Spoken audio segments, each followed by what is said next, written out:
ছাদ বাগান রেখে বাড়ি গেলে দেখুন ছাদ বাগানের কি অবস্থা হয়। বাড়ি গিয়ে 4 দিন ছিলাম, দেখুন আমার গাছগুলো মরে গেছে প্রায়। এই গাছগুলোতে ঢেঁড়স ধরেছিল এবং খুবই সবুজ অবস্থায় রেখে গিয়েছিলাম, গাছগুলো সুন্দর ছিল। দেখুন সবগুলো পাতা মরে গেছে এই 4 দিনে। ছাদ বাগানে নিয়মিত পরিচর্যা করতে হয়, গাছগুলোতে পানি দিতে হয়। দেখুন 4 দিন পানি না দেওয়ার কারণে গাছগুলো সব মরে গেছে। এই যে ঢেঁড়স গাছ দেখুন, পাতাগুলো সব শুকায় গেছে, মরে যাচ্ছে পানি না দেওয়ার কারণে। এবং দেখুন সব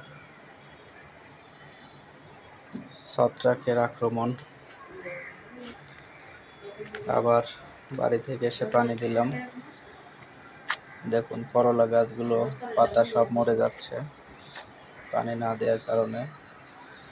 বাড়ি থেকে এসে পানি দেওয়া হলো,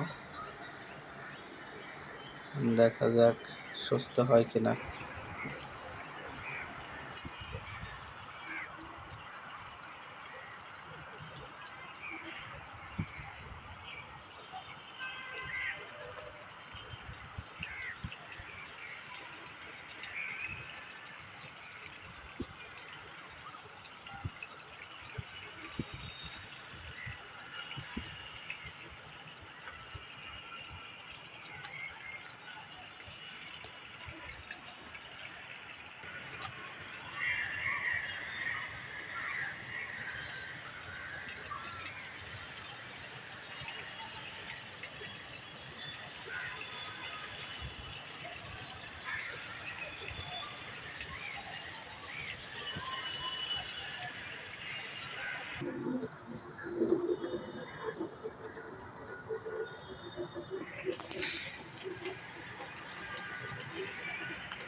উঠেছে এগুলো সব নেওয়া হয়েছে সবাই।